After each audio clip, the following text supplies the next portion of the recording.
今天我们来聊聊一份很有意思的材料，是吧？是关于你打算开创事业这个想法做的一个易经占卜。对，这个占卜结果很有代表性。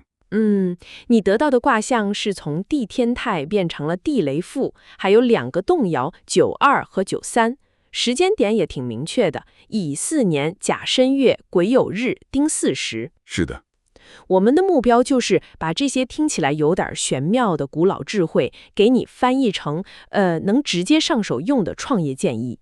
准备好了吗？没问题。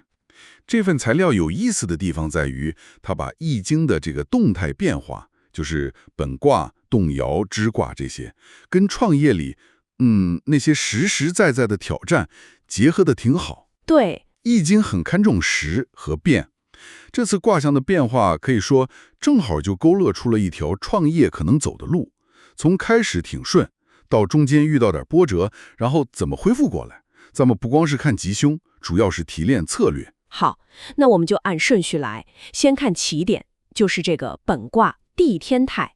光听这名字泰，顺利通泰，感觉就是一片坦途。没错，泰卦在易经里是出了名的大吉卦，象征通达顺畅。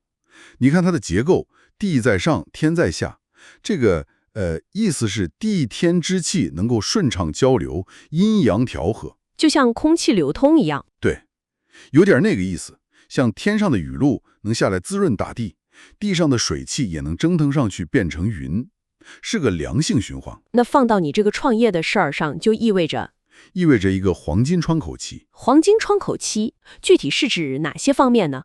卦辞还说小往大来吉亨，听起来好像投入不用太大，回报还挺好。可以这么理解。具体说，地天泰主要暗示了3点。第一，时机特别好。时机好，对，你的想法很可能正好踩在点上，符合当前市场的需求，可能不用费老大劲儿去教育市场，别人一听就懂，觉得我正好需要这个。比如说材料里举的例子，特殊时期大家都在家办公，你去做相关用品，或者现在老龄化，你去做老年人的智能设备教学，这就很顺势。了解。那第二点呢？也比较顺利哦，容易吸引到那种气场跟你合、能力又互补的人，甚至找投资，对方都可能更愿意听你讲，给你机会。这个好。第三，机会比较多，就是感觉资源、机会好像会自己找上门来。真的吗？这么神奇？可能有这种感觉。比如你刚有个想法，就有人来给你介绍渠道，或者参加个什么活动，意外拿到好位置，甚至看中个铺面，房东正好就想租给你做你这行的。这就是泰卦带来的顺风顺水。哇，这听起来真是天时地利人和都有了，而且那个小往大来的提示也挺实用的，对吧？非常关键。就是说可以先从小地方试试，不用一上来就把全部家当都压上。对，符合现在大家说的那个精益创业的思路。先弄个小范围的，看看反馈，效果好再慢慢扩大。这个开局确实让人信心大增啊。不过俗话说得好，越是顺利的时候，可能越要小心点什么，是吧？完全正确。顺境里最容易忽视问题，这就要看卦象里的动爻。对，易经的妙处就在这儿，通过动爻来给你特别提醒。你这次是92和93这2个爻动了，这个不是坏事，更像是重要的路标或者说提示灯。提示灯。那我们先看92爻的提示，它的爻辞是包荒，用缝合，不暇疑，朋王，得上于中行。这话听着有点古奥，它具体给你的创业建议是啥呢？是有点绕口。92爻啊，它的核心是讲在顺利的时候，你怎么管理好人，怎么把握好机会。管理人和把握机会。对，咱们可以拆成几点来看。第一，包荒，就是要有包容心。包容心对谁？对你的团队成员、合作伙伴，甚至客户，别太苛求完美。人无完人嘛，只要核心能力没问题，一些小缺点可以包容。比如技术很牛，但就是说话比较直。有道理。第二，用缝合。缝合就是徒步过河，意思是要果断行动。勇敢点儿。对，在充分调研、看准机会之后，就得有勇气，果断出手，别犹豫的错过了好时机。比如遇到好的供应商或者平台有优惠政策，当机立断帮的人，也就是你过去的同事、同学、老客户这些关系。重视旧关系。对，重视旧事。这些老关系里面，可能就藏着新的机会或者能帮你的人。明白了。那最后一句“朋王得上于中行”呢？这个听起来有点严重。朋王，这个朋王不是说朋友没了，而是指要破除、消灭拉帮结派或者小圈子文化。哦，这个很重要。非常关键。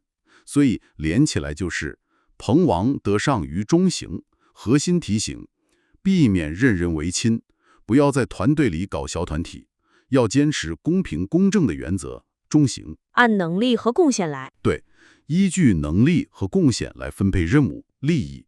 只有这样做，才能真正凝聚人心，吸引到上，就是那些真正有德有才的贵人来帮你。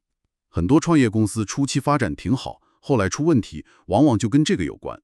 资源多了，开始搞小圈子了。我明白了，92爻等于是在说，顺利的时候，最大的内部风险可能就是心胸不够宽，包荒；决策不够果断，缝合；关系没处好，不暇疑。特别是公平性出了问题，朋王中行。非常到位，这确实是太卦时期最需要警惕的。那93爻呢？它的爻辞是无凭不剥，无往不复，坚贞无咎，勿恤其福，于时有福。这个感觉是不是在打预防针啊？好像说好日子不会一直有。哈哈，你这个比喻很形象。93爻确实是在给你打预防针，它让你对创业过程的周期性和波动性有一个清醒的认识。周期性和波动性。对，首先，无凭不剥，无往不复，非常直白地告诉你，世界上没有永远平坦的路，无凭不剥，有去也必然会有回，无往不复。就是说，起伏是正常的，绝对是常态。创业路上肯定会遇到坎坷、困难、挑战，比如说订单突然少了，资金链紧张了，核心员工要走了等等。认识到这是正常的，真遇到的时候，你就不会那么惊慌失措。心态会稳很多。对，其次，坚贞无咎。坚就是艰难困苦的时候，贞是坚守正道，保持诚信。困难时更要守规矩。没错，越是难的时候，越不能为了短期利益走歪路。比如说，偷工减料、做虚假宣传、拖欠供应商款项，这些绝对不能干。守住商业道德和诚信这个底线，争，才能最终避免出现大的问题，无咎。守正才能避祸。最后，勿恤其福，于时有福。福是信任，恤是担忧，就是说，不用过分担忧一时的不被信任。只要你坚守正道，把事情做对，最终自然会有好的结果。就是说，可能创业初期会有人质疑你。肯定会，外界质疑，甚至内部可能也会有人动摇。这时候别太往心里去，也别因此就乱了阵脚，专注于把产品做好，把服务做好，坚持做正确的事，呼应前面的坚贞。这样坚持下去，最终一定会赢得信任，并且获得成功和回报。于时有福，时可以理解为成果、收益。明白了。所以93爻的核心就是心态管理和风险预警，要接受波动是常态，困难时一定要守住诚信底线，并且要专注自身，相信坚持做对的事儿，最终会有好结果。对，这么看，这两个动爻合在一起，简直就是给太卦这个顺风车装上了两个关键的安全系统。一个教你怎么管人抓机会，保持内部公平92，另一个提醒你随时准备应对困难，而且任何时候都要走正道。这个总结很到位。动爻的提醒就是为了让你能更好地驾驭太卦带来的顺境，让它走得更稳、更远。好，那我们知道了开局顺利，太，也知道了路上要注意什么，动摇。但俗话说天有不测风云，万一真的遇到了比较大的挫折或者低谷呢？这时候卦象变化之后形成的那个支卦地雷复是不是就该发挥作用了？正是如此，支卦通常代表事情发展下去的趋势，或者说是一种潜在的结果，或者说是一种保障。从太变成富，并不是说太的好运就没了，更准确的说，是给这个顺利的开去加上了一个安全垫，或者说是一种恢复机制。安全垫、恢复机制，复这个字儿听起来就是恢复、回来的意思。这个地雷复卦具体是怎么个恢复法？复卦本身它象征的就是阳气归回，万物复苏。卦象是雷在地下酝酿，就像冬天过去，春天快要来了，地底下已经有生机在萌动了。哦，地下的春雷。对，它告诉你，即使你在创业过程中遇到了低谷，这正好对应了太卦里2个阳爻92、93变成了阴爻，象征着暂时受挫，也绝对不会是一蹶不振的。你是有能力重新恢复生机的。就像电脑可以重启一样。这个比喻不错，而且这个重启过程还挺有保障的。你看复卦的卦辞：复亨，出入无疾，蓬莱无咎，反复其道，7日来复，利有攸往。这里面信息量也很大呀。对，它提供了几个关键的保障信息。第一，复亨，说明这个恢复的过程本身是比较顺利的，亨，不会遇到那种毁灭性的打击，可能就是些能解决的麻烦。不是灭顶之灾就好。第二，出入无疾，蓬莱无咎。出入无疾意味着你在低谷期对内调整团队、优化产品、入，或者对外拓展业务、联系客户、出，都不会遇到太大的障碍。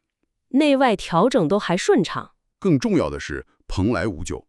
蓬可以指以前的朋友、伙伴、资源，这说明你低谷的时候，以前的这些人脉资源可能会回来帮助你。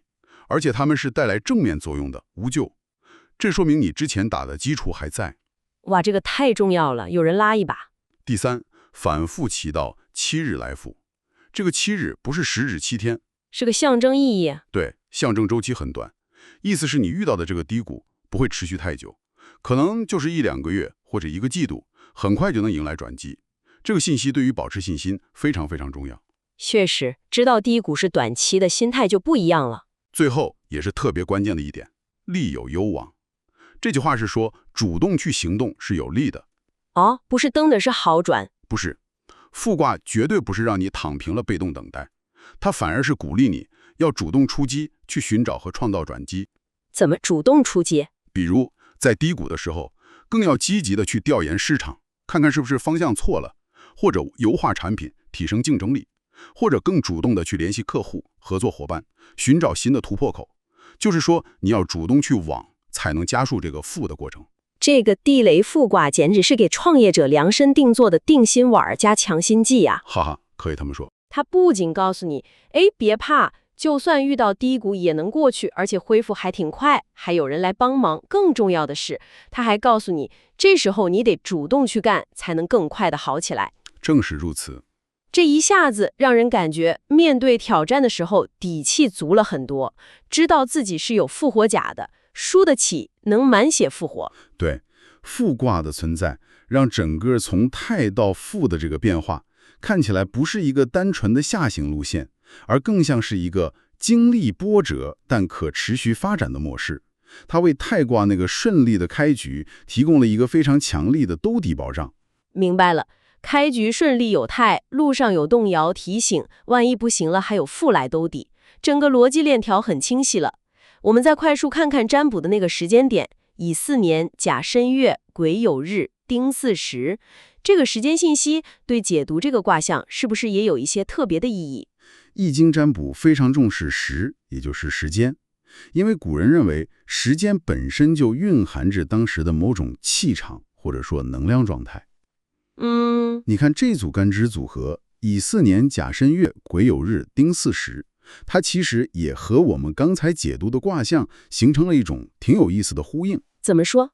简单来讲，你看乙巳年的巳是火，丁巳时的巳也是火，还有一个天干丁也是火，这说明你占卜的这个时间点，火的能量很旺。火旺代表什么？火代表热情、行动力、开创性，这跟你想起步创业以及太卦那种有利时机、需要积极行动的状态，是不是很匹配？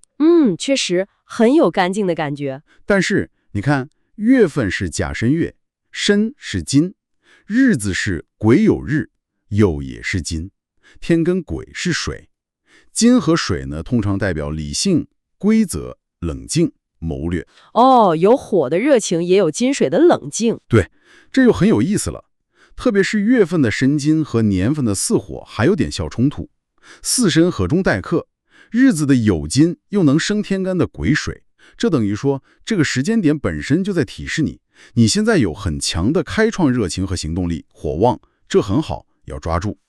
但同时你的行动需要被理性思考，金生水，癸水主治，和对规则大环境的顺应。金克木，甲木为想法，申金代表规则环境，要顺应，不能光凭一腔热情瞎闯。也就是说，连占卜的这个时间点本身都在告诉你，你现在动力很足，适合行动，但千万别上头，要理性分析，看清楚大方向和规则再干。你这个概括非常好，时间点本身就在强化这个信息，大胆启动，火，但要聪明的干，水，顺势而为，金。它等于为太卦的天时地利人和又提供了一层能量上的佐证。太棒了！你看，我们把本卦的顺境太动摇的关键提醒92、93，支卦的恢复保障复，还有占卜时间的能量加持，全都串起来了。现在是不是可以为你梳理一份非常聚焦的创业行动指南了？对，基于上面这些分析，我们可以给你浓缩出几条非常具体的建议。太好了，洗耳恭听。第一，关于启动时机和策略，抓住现在这个太卦的好时机，立刻行动，不要犹豫。好，但务必记住小往大来，从小处着手，小步快跑，快速试错，快速调整。别想着等所有条件都完美了再开始，但也别完全没准备就上马。必要的调研还是要做的，时间点也提示了要理性。小步快跑，边做边调。第二，关于团队和用人，这里的核心就是92爻的提醒，心态要开放包容，包荒，用人要看能力，绝对公平公正，得上于中行，坚决不能搞小圈子，拉帮结派，膨王。这是保持太卦人和的关键。对，也是未来能吸引到真正贵人来帮你的基础。明白。第三，关于决策和执行，既要有92爻说的看准机会果断出击，用缝合，也要结合时间点显示的有热情、有行动力、火旺。同时要记得申月提示的顺应市场和政策的大趋势，还有癸酉日提示的保持头脑清醒和理性规划。行动力强是好事，但要避免头脑发热、冲动决策。动静结合，刚柔并济。可以这么说。第四，关于风险认知和应对，一定要牢记93爻说的无凭不憋，心理上要提前接受，起伏是必然的。打好预防针。遇到困难的时候，心态要稳，想着复卦说的周期不会太长。同时，越难越要坚守商业道德和诚信，这是底线。对，最关键的是，千万不能躺平了，被动等待，要像复卦提示的利有攸往那样，主动去寻找解决方案，寻找新的机会，并且要善用92爻不暇疑和复卦蓬莱无咎提示的过去的人脉和资源。在低谷时更要主动作为，还要懂得求助。对。第五，关于心态和韧性，从根本上接受创业的这种周期性波动，可能需要做好一定的资金储备，以应对可能的低谷。保持学习，持续改进你的产品或服务。要认识到，从太到富这个过程本身就告诉你，你的事业是有内在韧性的。这份指南真是既有方向又有细节，还考虑到了心态，非常清晰。希望能对你有帮助。最后，我们再用材料里提炼的那3个肯定和3个注意，给你加油，也再敲敲黑板，画个重点。好，3个肯定。第一，时机肯定是比较对的，有太卦和有利的时间点作证。第二，遇到低谷肯定能过去，有复卦保障，恢复快，还有人帮忙。第三，真正的贵人肯定会来，前提是你做到了92爻要求的公平公正。中行。这3个肯定是给你信心的。然后是3个注意。第一，千万别搞小圈子，用人要公正，对人要包容。第二，千万别怕遇到挫折，平常心对待起伏，守住正道是根本。第三，千万别等着转机从天而降，低谷的时候尤其要主动出击，寻找机会。这3个注意是给你行动指导和风险提示的。好了，这次关于你开创新事业的易经占卜解读，我们聊得差不多了。总的来看，这绝对是一个非常积极的信号，但同时又非常务实，一点儿也不虚。是的，它给了你一个明确的绿灯，告诉你时机不错，可以大胆去做。但同时，它又塞给你一份非常详细的驾驶手册和易经议案。